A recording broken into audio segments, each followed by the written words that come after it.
Alors on va passer au réglage fin de la justification. Ben oui, parce que actuellement, InDesign fait de la justification. Il colle le texte de chaque côté de la colonne. Et pour ça, il fait varier l'espace entre les mots.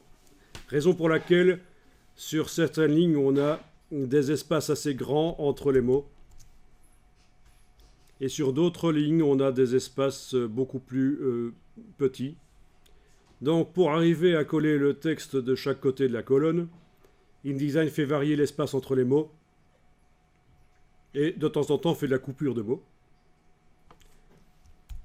Mais on va améliorer ça parce que il faudrait lui donner plus de souplesse pour faire son boulot. Et on va lui dire qu'il peut aussi faire varier l'espace entre les lettres.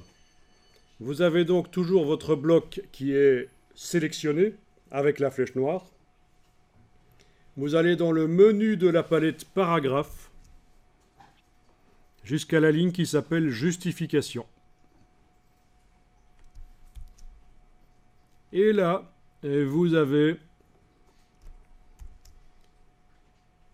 le réglage qui permet à InDesign actuellement de faire varier par rapport à l'espace optimal entre les mots. On voit que ça peut descendre à 80% ou augmenter à 133%. Mais on va lui dire qu'il peut aussi faire varier les lettres. Alors, on peut marquer... Ce qu'il faut marquer ici comme pourcentage d'interlettrage, ça dépend de chaque police de caractère que vous allez choisir, de la dimension à laquelle vous la mettez, de la largeur de la colonne, autrement dit, le nombre de mots qui peut se mettre sur la colonne. Bon. Mais ici, je vais vous proposer un réglage qui marche dans tous les cas, et après, vous verrez si vous voulez faire autre chose. Je vais taper moins 15, 0, 15. Voilà, moins 15, 0, 15. En cochant et en décochant la case aperçue, vous devriez remarquer que l'aspect général du bloc texte s'améliore.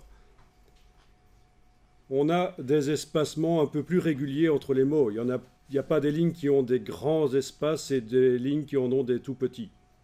Enfin, ça peut encore arriver. Il faut peut-être parfois encore faire une modification manuelle. Mais en tout cas, on a réduit les problèmes. On dit que le gris typographique est meilleur. C'est-à-dire que vu de loin, le texte a l'air d'être plus gris uni. On a moins ces espèces de lézardes sur les pages, hein, ces espaces entre les mots qui font des espèces de lézardes, vous voyez ce que je veux dire? Est-ce que vous voyez que ça améliore les choses? Bon, ben vous cliquez sur OK. Encore une fois, donc un truc ridicule, mais qui, ajouté à tout le reste, va faire au final un document professionnel. Je vous montre que... On en parle sur le web, le gris typographique. Vous n'êtes pas obligé d'y aller. Voilà, gris typographique que j'ai tapé ici. Je vais aller sur un document de Peter Gabor qui parle de ça, qui est une référence dans le milieu.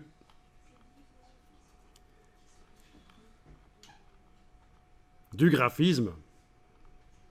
Et vous avez ici des exemples qu'il a montrés. Gris typographique, sans réglage à gauche, avec réglage à droite. Alors c'est vrai qu'il a fait un réglage qui sert les mots assez bien. Vous allez voir, le réglage est montré après. Et donc, vous n'êtes pas obligé de faire les mots aussi serrés ça, mais en tout cas, vous voyez que sur du Times New Roman ici, donc de la police à empattement, vous avez l'exemple de l'amélioration du gris typographique sur la droite. Avec le réglage... Il ne montre pas là, le réglage. Non.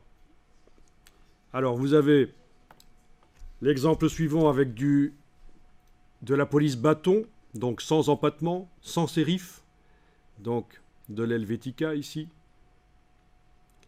Sans réglage à gauche, ben c'est un peu ce qu'on avait, quoi, des grands espaces entre les mots, et avec le réglage à droite. Le gris typographique est meilleur. Alors, au niveau des réglages qu'il a choisis, c'est ceci en fait. Moins 10, moins 5, moins 2. Donc vous voyez que vous choisissez en fait ce que vous voulez. Vous regardez, grâce à la case aperçue, vous regardez derrière ce que ça donne.